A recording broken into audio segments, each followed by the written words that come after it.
I chair the Western Hemisphere Subcommittee in the Foreign Affairs Committee, and I've been really grateful for all the wonderful support the Obama administration has given in the immediate and ongoing aftermath of the earthquake in Haiti.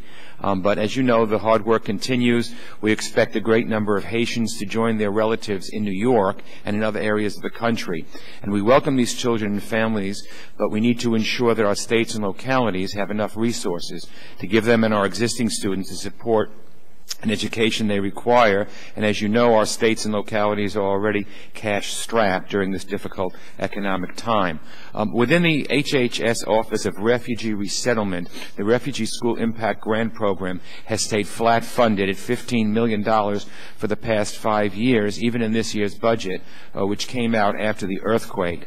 In a letter that Senator Gillibrand and I sent you yesterday, we asked if the administration would support either a one-time emergency grant program for school districts that receive a high influx of Haitians, or alternatively, if you would increase the funding for the Refugee School Impact Program.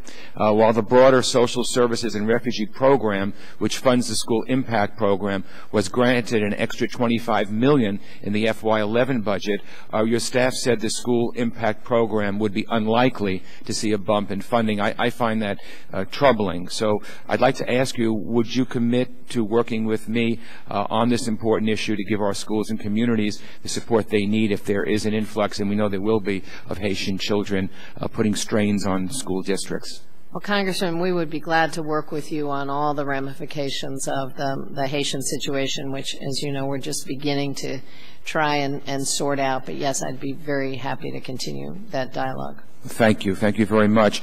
Madam Secretary, the New York delegation last week or the week before met with you, and I thank you for meeting with us. And we had a very good discussion about 9/11 health issues.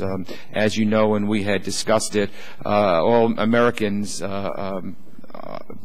9 years after September 11th, first responders who came and were selflessly trying to save and help others now find themselves, because of the toxicity of the air, sick.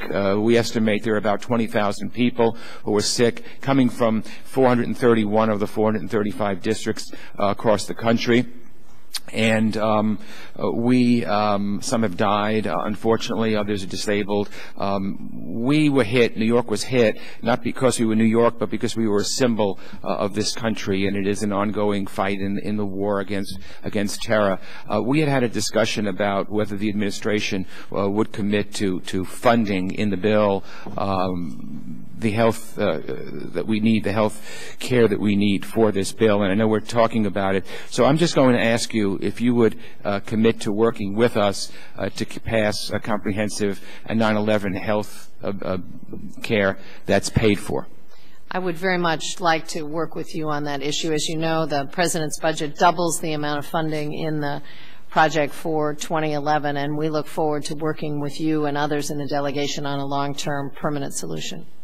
Thank you. And my final question, in the last Congress, the ALS Registry Act, or Lou Gehrig's disease, a bill that I authored with my friend Lee Terry on the other side of the aisle, was signed into law. It came through this committee. It had great bipartisan support, and over in the Senate as well.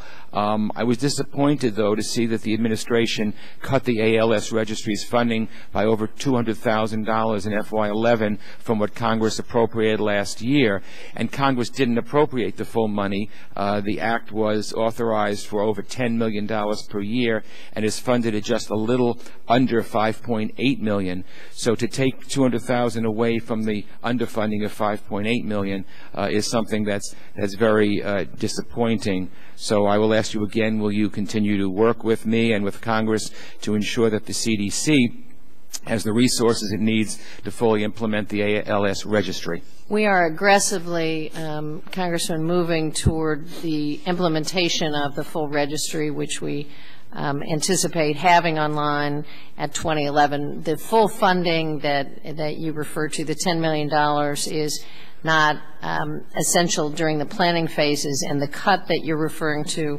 is really out of travel and some contracting cuts that the leadership of the CDC felt could be made without at all jeopardizing the implementation timetable or the full implementation of the registry. So we would look forward to working with you on that. Thank you. And, Mr. Chairman, may I just ask unanimous consent that my letter to Secretary Sebelius on the funding for the HHS Refugee Resettlement Office be included in the record? Without objection, that will be the order.